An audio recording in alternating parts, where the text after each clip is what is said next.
Good evening, folks, and welcome to the 6 o'clock news on SBYnews.com. This is our special edition show where we're interviewing the different candidates. Today we've got Addie Eckardt. Welcome aboard, Addie. Thank you so much. Good to see you again. Thanks for coming in. Thank you. Why are you running for state delegate?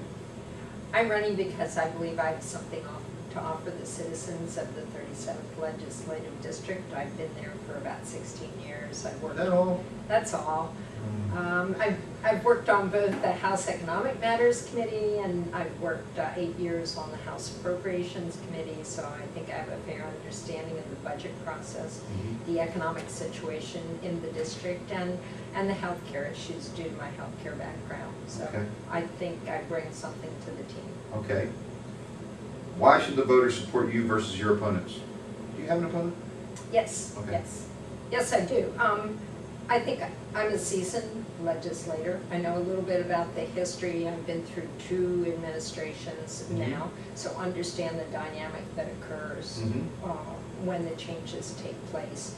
Have a pretty good understanding, I think, now of state government versus when I was first elected, as much as one can understand state government and the dynamics of the jurisdiction.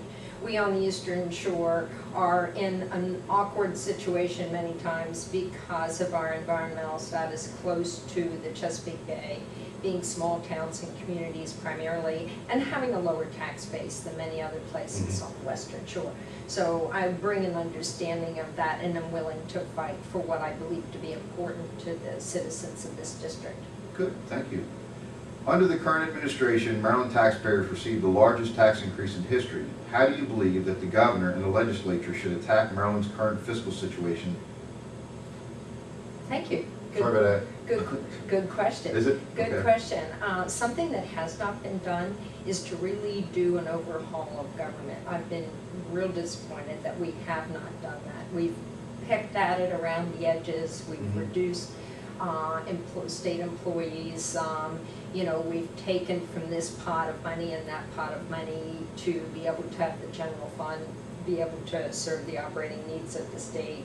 We've even taken from the capital budget and then said we're going to borrow on that, on future monies, to be able to put initiatives in the jurisdiction. But no one has really sat down and looked at reducing the overall structure of government and determining what are the critical functions of state government and what are things that need to be left to the local jurisdictions. Do we need to have a central office of planning? Aren't those the decisions that can be made at the local level? We institute a lot of what I think is more centralized government when I think we need to be working on decentralized government. I think we ought to look at, can we collapse some of the departments? Can people work in teams? We have so many silos, and it's difficult to get permits, it's difficult to get funding to children when they need it because of the silos and the barriers. And then we have to create another arm of government to be able to get all those players to talk to each other. Maybe we ought to look at figuring out a way to simplify it from the get-go. And then we would be able to fund those core services that we believe are important to our citizens, and then figure out a way with the local jurisdictions to be able to have them make some more decision making in this. Well, we're going to get into some of that in just a second. Watch this. If elected, will you support the repeal of both the sales tax increase and the so-called millionaire surtax? If so, how would you pay for it? I would. I do think we need to decrease.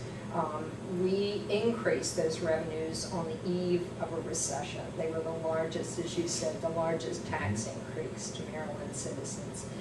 If you take and look at government and begin to streamline it, what we need and what we can integrate, you know, pull the teams together, and not create new things on top of existing programs, then I think we should be able to look at the revenue we have and see if that matches up, you know, the services that we need to be providing. We've backfilled a number of our programs and a number of our deficits with federal money, and they're not going to be there. So I think to depend on the federal money is not a way to do that. I think that if we would reduce the sales tax, increase the amount of money in folks' pockets, bring our millionaires back in to be able to produce business. You know, we've been focused on this job creation, but guess what?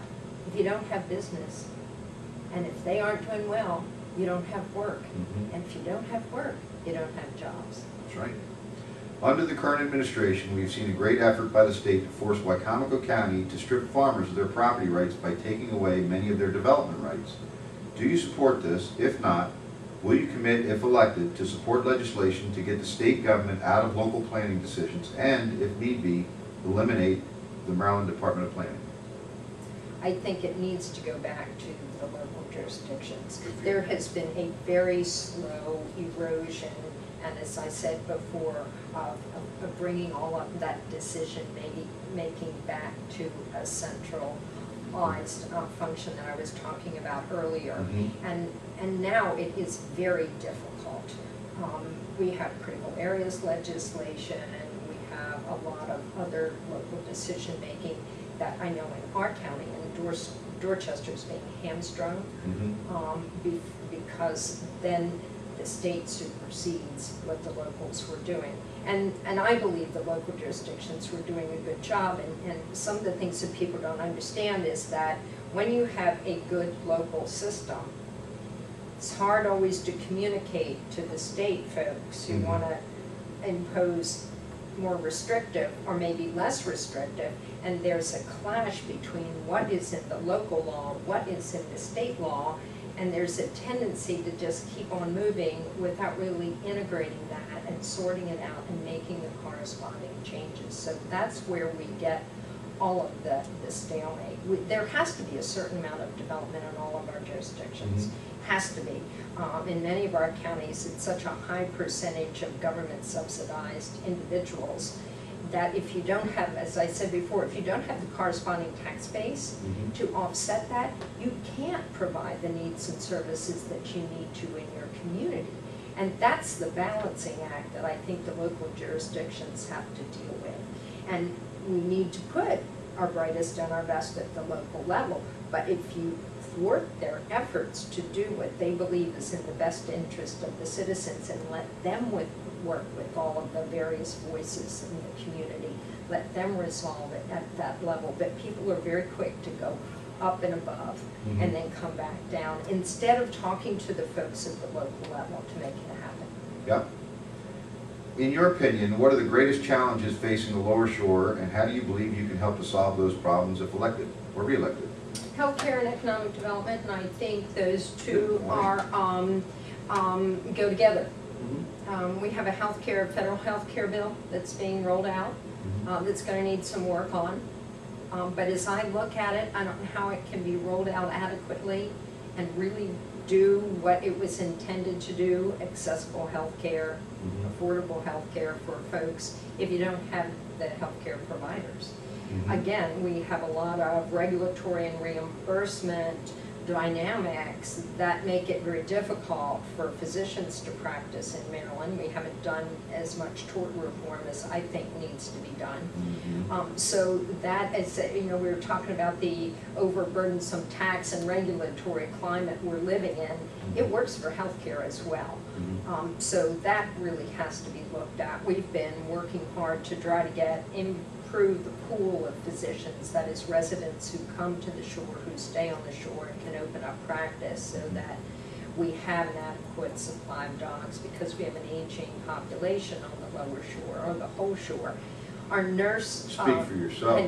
Thank you. Well, I know. Your hair's not as great as mine, so right. Oh, they say I dye mine. I thought there was a little secret there. But we need nurses, we need mental health workers, we need addiction folks, we need folks who are working with developmental disabilities, and all of those communities want to put a beer tax, a wine tax on to be able to support those services. When in fact, if you look at how can we make it easier for people to do business, and unemployment tax is another one, workers' comp, all of those costs add up when you're looking at doing business, whether it's healthcare or other business. So we need to incentivize business. That would be one way to address the needs. And I think in that has the environmental sensitivity with it, and the workforce preparedness, which would deal then with education and getting our kids not only to school ready to learn, but out of school ready to work. Right. Very good.